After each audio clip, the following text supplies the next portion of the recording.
آج ہم لیلۃ القدر کی نشانیوں کے متعلق بات کریں گے کہ جیسا کہ مسلمان دنیا بھر میں لیلۃ القدر کی تلاش میں راتوں کو عبادت کرتے ہیں، بالخصوص 27ویں شب جو رمضان کی ہے اس میں عبادت کرتے ہیں لیلۃ القدر کی تلاش میں، تو کیسے پتہ چلے گا کہ لیلۃ القدر یہ ہے؟ تو کچھ علامات بیان کی گئی ہیں لیلۃ القدر کی، اس کے متعلق ہم گفتگو کریں گے۔ حضرت سیدنا عبادہ بن صامت رضی اللہ تعالی عنہ نے نبی پاک صلی اللہ علیہ وسلم سے جب لیلۃ القدر کے متعلق پوچھا تو اللہ کے پاک نبی صلی اللہ علیہ وسلم نے فرمایا کہ اسے رمضان کے آخری عشرے کی طاق راتوں میں 21ویں، 23ویں، 25ویں، 27ویں اور 29ویں ان راتوں میں تلاش کرو۔ حضرت سیدنا عثمان بن ابی العاص رضی اللہ تعالی عنہ آپ کے غلام نے آپ سے ایک بات بیان کی۔ اس نے کہا کہ آقا، مجھے عرصہ ہوا ہے کہ میں سمندر کے اندر کشتی بانی کرتا ہوں، یعنی کشتی چلاتا ہوں، تو میں نے ایک عجیب بات سمندر کے پانی میں دیکھی ہے۔ آپ نے پوچھا کہ وہ کیا؟ تو وہ کہنے لگا کہ میں نے دیکھا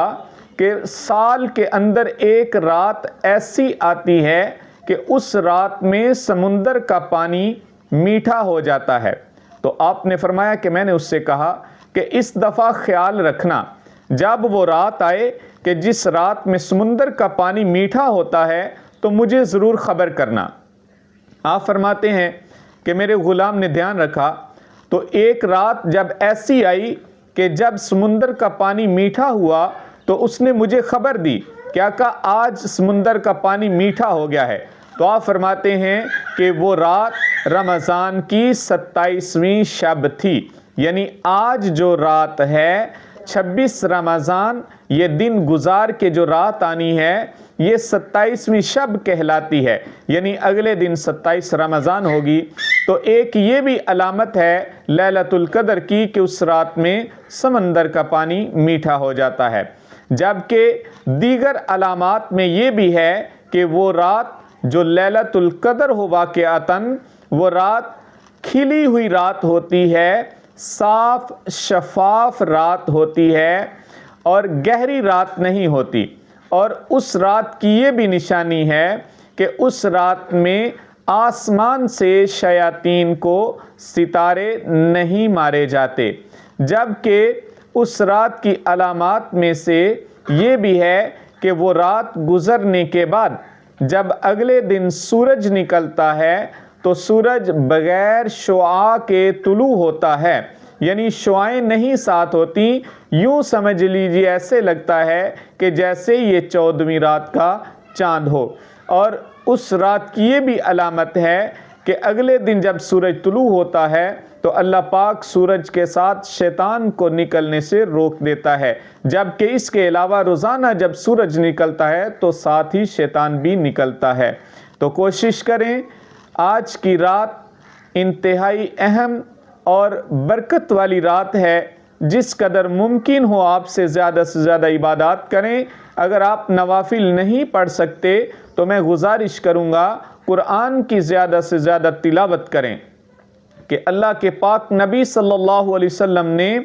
قرآن کی تلاوت کی فضیلت بیان فرماتے ہوئے فرمایا کہ جو شخص قرآن کی تلاوت کرنے میں مصروف ہو اور قرآن کی تلاوت کی مصروفیت کی وجہ سے اللہ پاک سے دعا نہ مانگ سکے تو اللہ پاک فرماتا ہے کہ میں ایسے شخص کو مانگنے والوں سے بھی بہتر عطا فرماتا ہوں۔ تو کوشش کیجئے، قرآن کی تلاوت کیجئے، نوافل کی کثرت کیجئے۔ اگر آپ زیادہ نہیں کر سکتے تو آپ بیٹھ کے ذکر اذکار ہی کیجئے، لا الہ الا اللہ افضل الذکر ہے، یہ پڑھتے رہیں، سبحان اللہ پڑھتے رہیں، سبحان اللہ و بحمدہ پڑھتے رہیں، کہ یہ اللہ کا پسندیدہ کلمہ ہے، فرشتوں کے لیے پسندیدہ ہے، یہ پڑھتے رہیں، اللہ اکبر پڑھتے رہیں، الحمدللہ پڑھتے رہیں۔ یہ جتنے کلمات ہیں جو بھی آپ کو آسان ہو ضرور پڑھیں، لیکن کچھ نہ کچھ اپنے لیے ضرور ذخیرہ نیکیوں کا جمع کریں۔ اللہ پاک ہم سب کا حامی و ناصر ہو۔